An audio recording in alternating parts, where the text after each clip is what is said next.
Hi guys! Kamusta po kayong lahat? So ngayon ay gagawa po tayo ulit ng general love reading. At paalala lang po, hindi po lahat ay makaka-resonate. So take what resonate and leave what doesn't. At kung bago pa lang po kayo sa channel ko, don't forget to hit like and subscribe para po updated kayo sa mga videos na i-upload ko. At sa mga gusto magpa-private reading, message nyo lang ako sa Facebook, nasa description box below. At ipipin ko din sa comment, okay? So, tingnan natin. At kung may maririnig po kayong marurunong. May maririnig po kayong mga thunder, umuulan kasi, so pasensya na. Tingnan natin, kaninong energy kayo po natin. Collective love reading.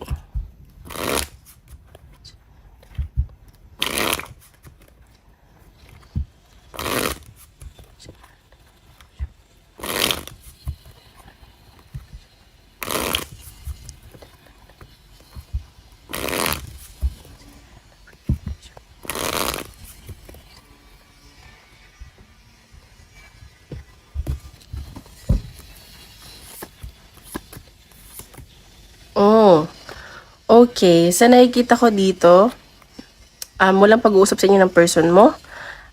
May pagtatalo ko nakikita, and it's about siguro money and temptation. At nakikita ko na parang may mga paghihinala, ganyan. Ayan, parang may mga napagod na din dito, ganyan. So, wala kayong pag-uusap. Pero ikaw, nagpo-focus ka sa career mo, sa finances mo. At nakita ko, ikaw yung nagmamatigas. So, i-reverse nyo na ng energy kung lalaki man kayo, babae. Okay? So, tingnan pa natin. May pagtatalo tungkol dito sa pera tsaka sa paghihinala. Ganun.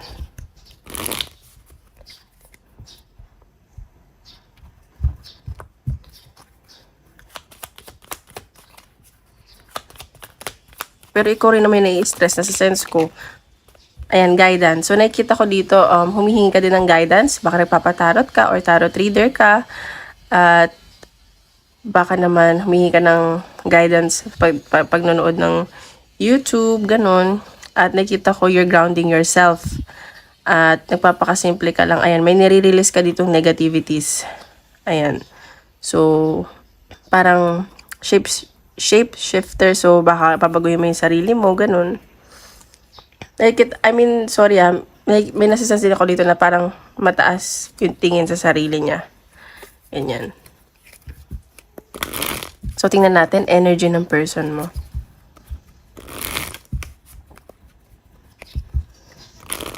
Oops.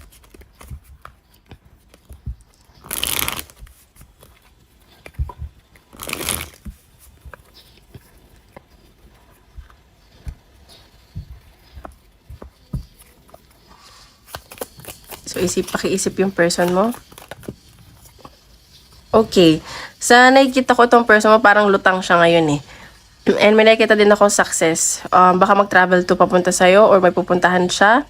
At parang mabilisan lang to. Ganon.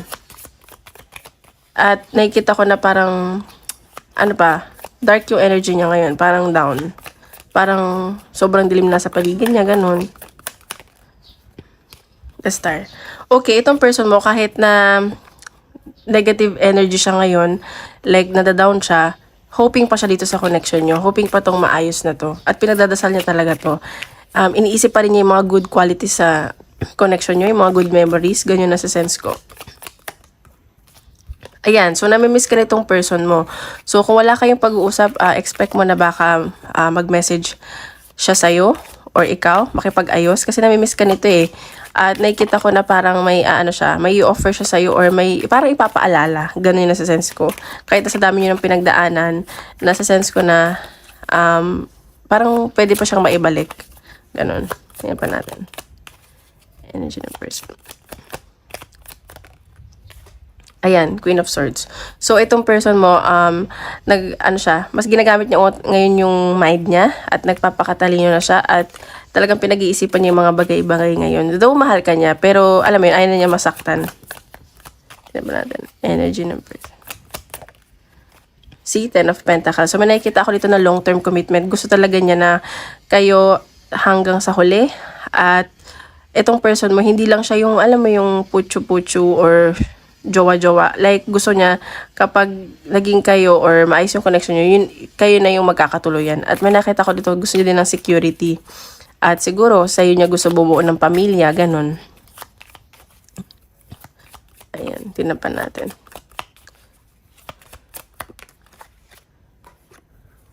Okay, 9 of Cups. So, ayan, no. So, nakikita ko dito na yung person mo, sa'yo lang siya contented, sa'yo lang siya masaya, alam mo yun, like, ikaw yung nagpapabrighten ng day niya, gano'n niya sa sense ko. Marami siyang iniisip dito. At, para ikaw ba nagpapagaan ng loob niya, gano'n. Ba natin. Ayan, person. Okay, Page of Swords. So, nakikita ko may pag-i-stock tong ginagawang person mo.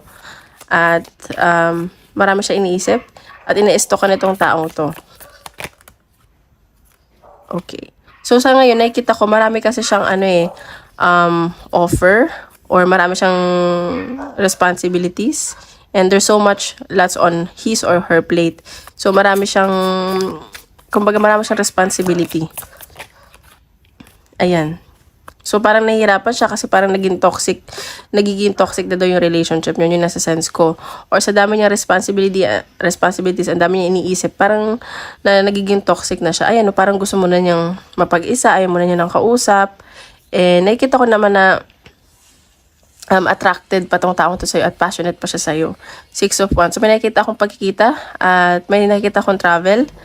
At siguro, yun nga, may mga offer siya. So, parang nadadalawang isip siya. Kasi, may offer sa kanya siguro sa work or basta may mag-offer sa kanya, magdadalawang isip siya kung saan siya pupunta or anong tatanggapin niya. Okay, Judgment. May nakikita ako dito na magiging maayos naman din daw to. Ayan. So, baka may mga offer siya sa work so naguguluhan siya. Stinan pa natin. Energy mo naman.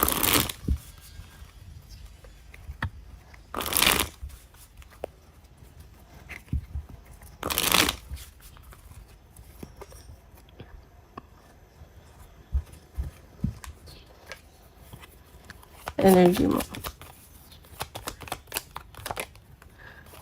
Okay, so ikaw, baka binetray mo tong person mo o binetray ka at maraming parang, ano ba to? Kasinungalingan, ayan.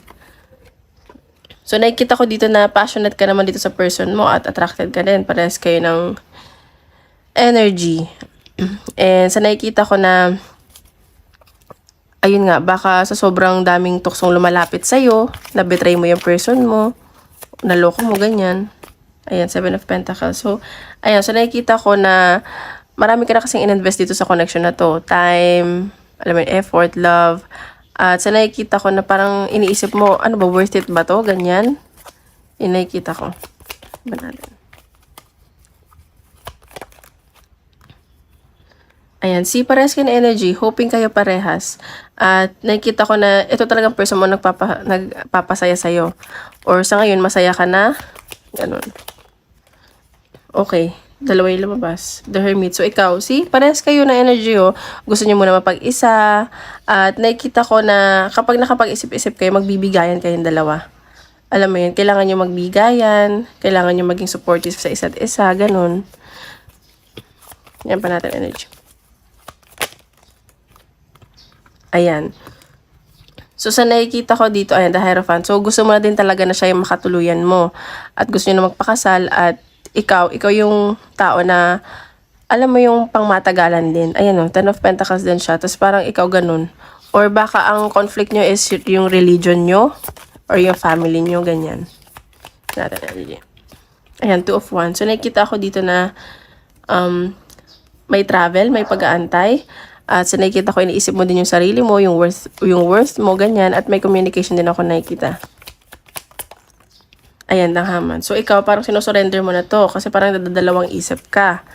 Ayan, 7 of Wands. So, maraming tuksong lumalapit sa'yo. Pinoprotektahan mo na din yung sarili mo. Ayan, no. Ace of Wands. So, willing ka pa rin naman. May pag-travel din talaga ako nakikita dito. Ayan, hinihil mo din yung sarili mo. Nagpapaka-patient ka. Ayan, no. The Devil. So, parehas kayo siguro naging toxic sa relationship. So, tingnan pa natin. Ano bang papakita ni Universe?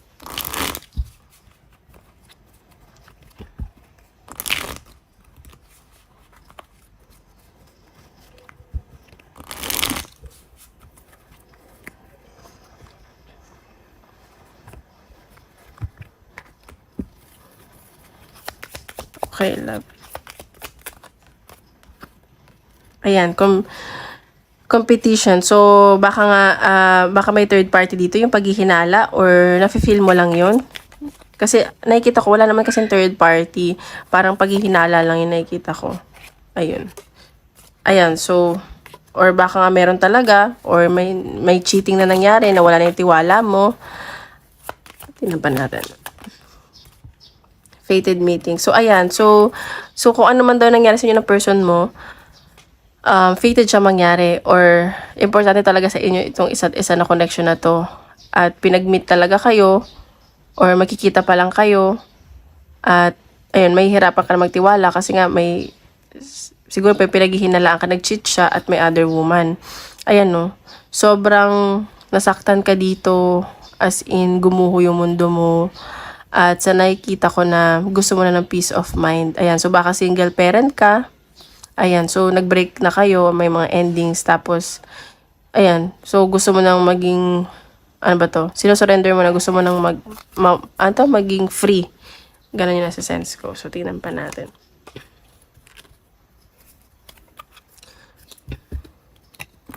So, i-reverse nyo na lang yung energy.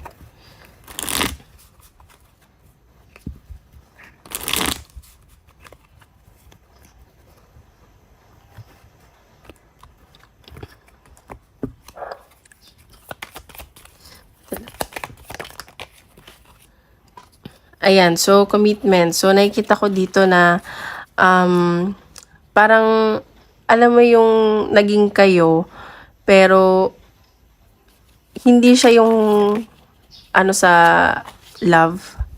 Yung parang napilitan, ganyan. So parang nahihirapan kayo, or nahihirapan yung person mo mag-commit. Pero huwag ka daw mag-alala kasi magiging okay naman daw. Kung magkabaliwan man kayo or hindi, magiging okay ka lang. Kailangan nyo lang siguro tanggapin yung mga bagay-bagay. At may nakikita naman akong harmony at stability. Ayan, so baka nagde-daydream ka, at nakikita ko na may in-imagine ka ditong travel, at nagpapaka-positive ka. Ayan, o. So, you're up for the challenge. So, kung ano man challenge na dumating sa'yo, alam mo yung kinakaya mo. At may nakikita ko ditong may mga titimbangin ka, at mas papaganahin mo yung utak mo, yung logic, ano mo yun. At ayun, may mga blessing na paparating sa'yo, and matatauhan ka, magkakaroon ka ng enlightenment. So ngayon, relax ka lang. Ganyan. So gusto mo ng peace. So yun yung nakikita ko. So tingnan natin, advice ni universe.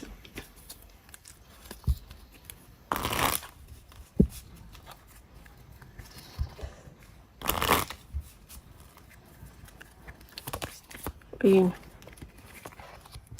Come home to yourself. So, sinasabi dito na balikan mo yung kung saan ka nang galing, at isipin mo yung sarili mo. And wag mo muna isipin yung connection nyo, or yung mga nangyari sa inyo nakaraan. At sinakita ko dito, isipin mo daw muna yung sarili mo. Ayan, o. Bakit kulang ka ng confidence? So, maging confident ka lang daw sa sarili mo. Okay? So, ngayon, puntay sa career. Guys, don't forget to hit like and subscribe, okay? Kung gusto niyo pa private reading, message lang ako sa Facebook, nasa description box below. So, tingnan natin sa career. Okay, sa career.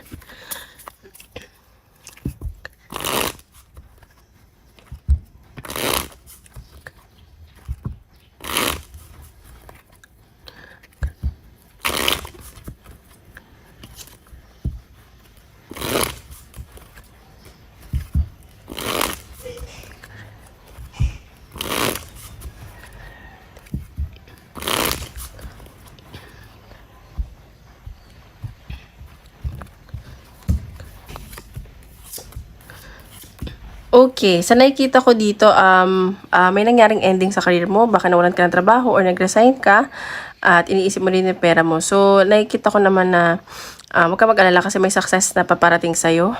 Baka triggered ka na, or may mga nakakaaway ka, ganyan. So, may mga challenges. So, nai-stress ka na, ganyan. At baka may iba dito nagkakasakit na. So, ingatan nyo lang yung health, okay? Ayan, so tingnan pa natin. So baka iingatan mo yung finances mo. Iba natin sa career.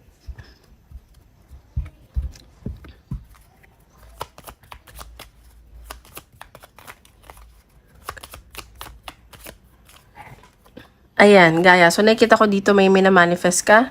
At nakikita ko may mga tinitimbang ka dito kung ano yung mga pros and cons. Siguro kung saan ka mag-a-apply or babalikan mo ba yung dati mong trabaho or hindi na. Basta nagdadasal ka. At nakikita ko dito na kailangan mo daw magpatawad or may hihingi sa'yo ng tawad dyan sa trabaho nyo. Ayan, nagki-cleanse ka din. Nagme-meditate ka, ganun. So, tingnan pa natin.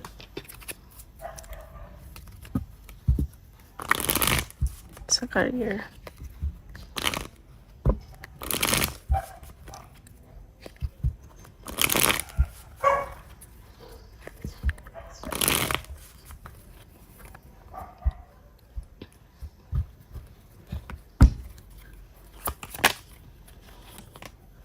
Okay, dito sa career, siguro may tinatakbuhan ka na or may goal ka dito.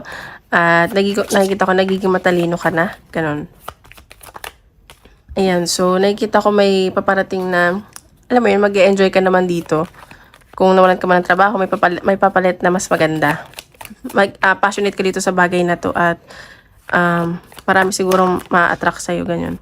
Ayan o, Wheel of Fortune. So, may change talaga na mangyayari sa'yo. At nakikita ko dito may pag-travel at new beginning na paparating sa career mo. Ayan, so may mga conflict lang, ingat ka lang, baka may mga makatalo ka, ganyan. Ayan, so nakikita ko dito may pinag-aaralan ka, baka bago to or may interview ka, ganun. Ayan o, may new beginning talaga na paparating sa career mo. So kung may ending man na nangyari, may new beginning na paparating, okay? Ayan, so nakikita ko, magiging maayos naman daw to, pinagdadasal mo naman daw to, ayan o. So, magiging masaya ka daw dito. Minamanifest mo talaga to. But this time, magiging matalino ka na. Ayan. So, hiniling mo daw to. So, ayan.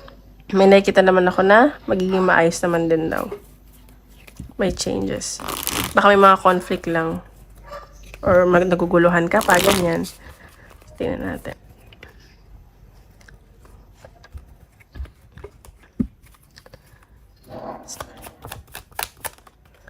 Self-love. So, sinasabi dito, kung may natapos man na sa career mo, or, pupunta ka sa bago, isipin mo to yung sarili mo. Unahin mo lagi yung sarili mo. Self-love, ayan. Maging concerned ka din.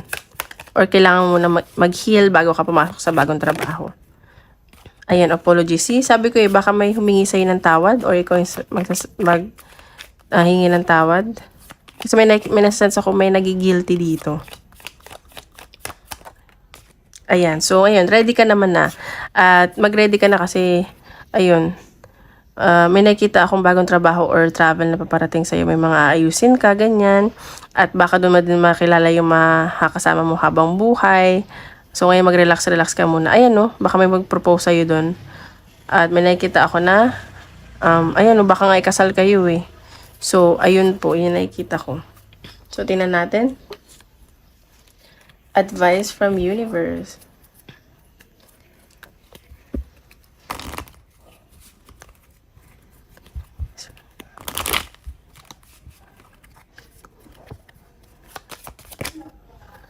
Passion and pleasures, savor your life. So, pinapakita dito na enjoy mo daw muna yung buhay mo, yung mga enjoy every moment. Alam mo yun, kung saan ka magiging masaya, saan ka passionate, at magbibigay saya sa'yo. Ayan, take action with passion. So, ayan. So, kung maging ka lang daw, matapang, so, gawin mo daw yung mga bagay. Ayan, may paparating na adventure, great adventure, take a risk, venture forward. So, sa nakikita ko dito, piliin mo daw yung new beginning at bagong trabaho. Clear the past and heal the present. So, para daw mag-heal ka ngayon, kailangan mong i-clear yung past mo. Mag-heal ka na. Okay? So, dito tayo. Isip ka ng question. Ito ko na sagot ni universe. Okay?